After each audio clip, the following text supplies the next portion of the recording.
37 anos depois da morte de Chacrinha, Rita Cadillac resolveu quebrar o silêncio e revelar tudo o que viveu nos bastidores. Ciúmes, brigas entre as chacretes e até casos de assédio. Hoje você irá se surpreender com o lado oculto do império de Chacrinha que marcou a televisão brasileira.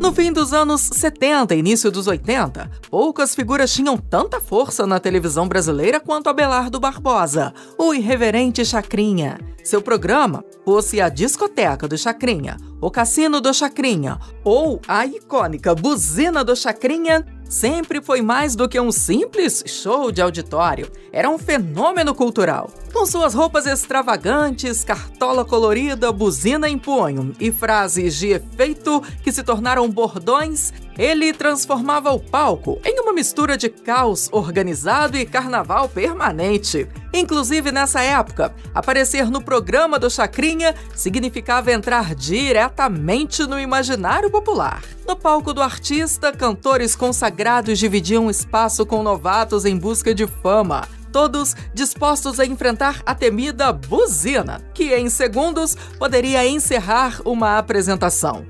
Eu dito tudo na hora da rádio. A plateia vibrava, as chacretes ditavam moda e o Brasil inteiro parava diante da TV para assistir ao espetáculo. Mas se na frente das câmeras o programa parecia uma festa permanente, o clima nos bastidores era bem diferente. O brilho do palco escondia um ambiente marcado por regras rígidas, rivalidades e rumores que até hoje alimentam a memória daquela época. No Chacrinha, o nosso camarim era um respeito mútuo, não podia ter uma briga entre as chacretes, o Chacrinha exigia isso. Entre as chacretes que encantavam o público com coreografias e figurinos ousados, circulavam os boatos de privilégios ocultos. Na mídia, diziam que algumas delas recebiam mais destaque do que as outras, aparecendo em melhores posições no palco ou conseguindo convites para participações especiais. Os corredores também eram tomados por rumores sombrios. Falava-se em assédio, situações desconfortáveis vividas por algumas dançarinas e até comentários maldosos que insinuavam que as chacretes seriam, na verdade, garotas. Saía com um homem que tinha dinheiro, né? Homem que queria ajudar, dar carro, dar apartamento. Saíam. A insinuação nunca se confirmou. E anos depois, muitas ex-chacretes ainda a repudiaram com firmeza, enquanto outras garantiram a veracidade. Geral, todo mundo fazia. Não vou falar, eu também já fiz. A verdade não é essa. O que elas falam parece que era um programa de televisão sério. Já o ciúme de Chacrinha em relação às chacretes era notório. O apresentador João Kleber, que conviveu de perto com aquele universo, revelou que era terminantemente proibido paquerar as dançarinas, porque o apresentador não admitia perder o domínio sobre o grupo. A gente não podia um namorado ir buscar na porta do Teatro Fênix, tinha que ser atrás, sem ele ver, porque era suspensa. Se ele visse, eu já estava suspensa de um programa. Sobre isso, Rita Cadillac também confirmou em entrevistas que o velho guerreiro sentia ciúmes das meninas. Mas o clima de tensão entre as dançarinas também ocorria por outros motivos. Discussões por figurinos, disputas por segundos a mais de câmera e até mesmo rivalidades abertas surgiram, como relatou a ex-chacrete Regina Polivalente. Apesar disso, todas sabiam que a visibilidade oferecida pelo programa era única e que suportar a pressão era o preço a se pagar para aparecer no programa de televisão mais popular do país. Na tela, as chacretes eram sinônimo de brilho. Seus figurinos coloridos, danças e sorrisos ensaiados davam a impressão de que viviam em um mundo de glamour absoluto. Para o público, eram estrelas, modelos de beleza e sensualidade, desejadas por homens e admiradas por mulheres. O palco do Chacrinha lhes conferiu o status de celebridades instantâneas, capazes de atrair os olhares de todo o Brasil. Mas apesar da exposição nacional, da rotina de ensaios e das exigências de disciplina, o retorno financeiro não correspondia ao impacto que exerciam na cultura popular. Inclusive, em valores convertidos aos dias de hoje, o cachê não corresponderia nem mesmo a um salário mínimo. E outra coisa, o que a gente ganhava era uma miséria. Vamos dizer que eu ganhava na época, hoje uns R$800. Por causa de R$800 tem que ter um parafuso a menos na cabeça, né? Em entrevista a um podcast, a ex-chacrete Edilma Campos contou que, ao ser selecionada para o programa, recebeu de Chacrinha a missão de ir até Copacabana com outras moças recém-escolhidas e uma produtora do programa para comprar 2 pares de botas, uma branca e outra preta. Essas botas foram compradas por ela, já o resto do figurino era fornecido pela Globo.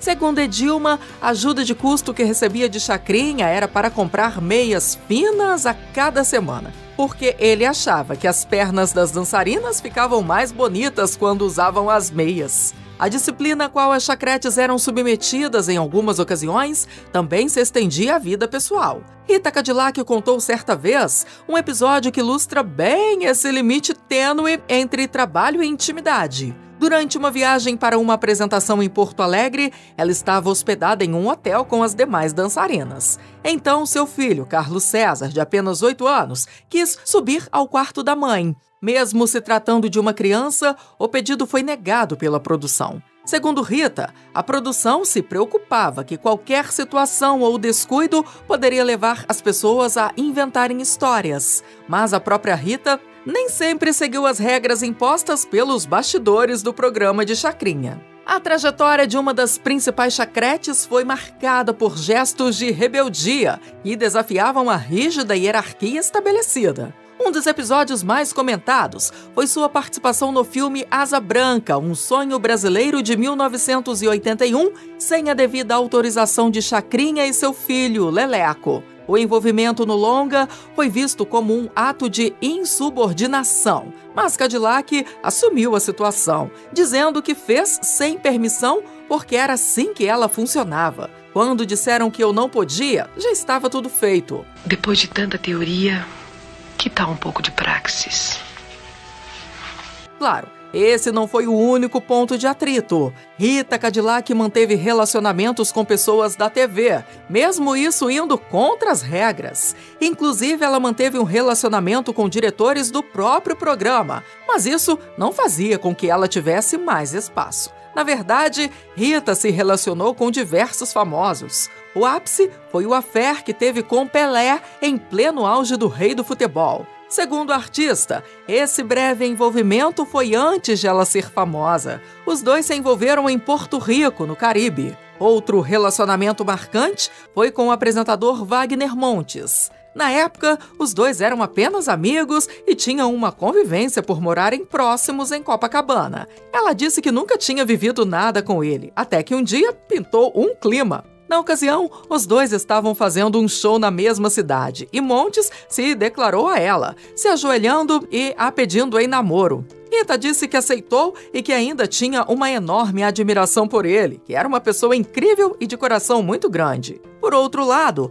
sempre fez questão de desmentir os boatos sobre um suposto envolvimento com Edson Celulari. A especulação ganhou força na época do lançamento do filme Asa Branca, no qual o ator teve seu primeiro papel no cinema. Cadillac reafirmou diversas vezes que não houve nada entre eles, chamando o rumor de pura invenção. Surpreendentemente, entre os homens mais cativantes para a ex-chacrete, há o nome de Drauzio Varela. O médico que mais tarde se tornaria referência nacional em saúde pública foi alvo de grande admiração de Rita. Isso porque quando ele começou a frequentar o Carandiru para realizar atendimentos, Rita já era frequentadora, fazendo seus shows, participando dos jogos de futebol e de palestras.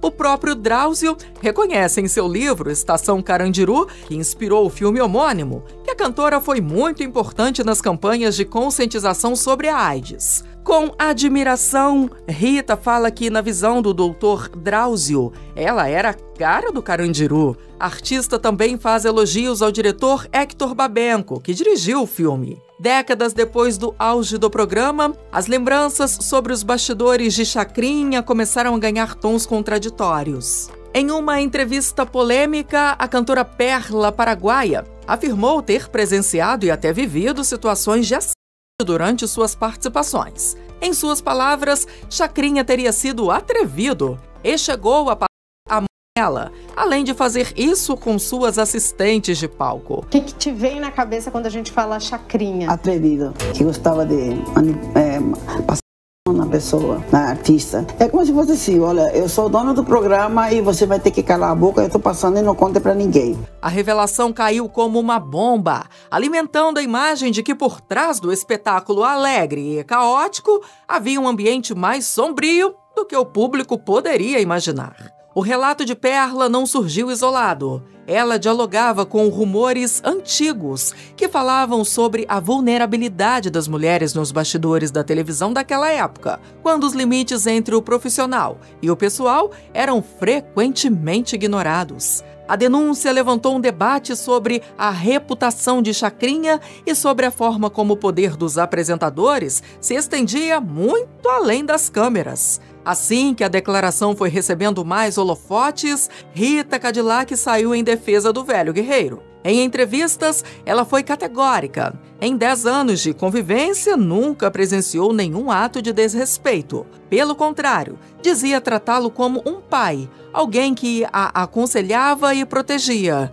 Para Rita, as acusações de Perla foram injustas e manchavam a memória de um homem que, apesar do temperamento forte do ciúme das chacretes, sempre se manteve dentro de limites claros. Minha relação com ele era igual a que ele tinha com todas as meninas. Todas as meninas ele tinha o mesmo relacionamento.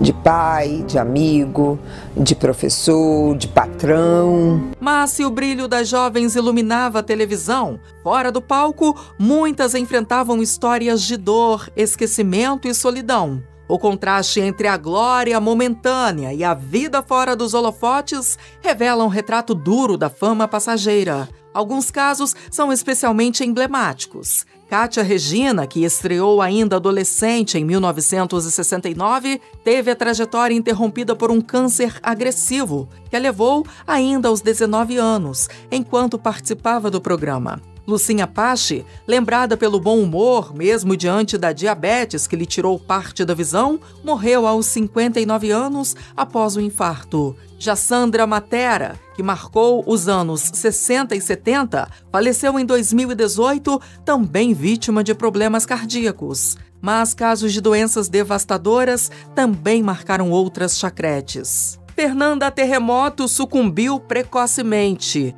muito provavelmente em decorrência da AIDS, assim como Leda Zeppelin, cuja vida boêmia terminou aos 38 anos. Entre histórias de resistência, destacam-se Veluma Brown, a única travesti do elenco, que rompeu barreiras em pleno regime militar e se tornou referência na luta pelos direitos LGBTQIA+, mas faleceu após um acidente doméstico em 2013. Outras trajetórias foram talvez ainda mais amargas, como a de Marli Bang Bang, que terminou na miséria e solidão em Portugal, e a de Índia Potira, que enfrentou prisão, vício e câncer antes de morrer em 2023. Mas há também algumas ex-chacretes que até hoje estão envolvidas com a arte e o entretenimento. Miriam Cassino é uma das poucas que seguiu carreira como bailarina, trabalhando como professora de dança em Porto Alegre. Sueli Pingo de Ouro se lançou como cantora de arrocha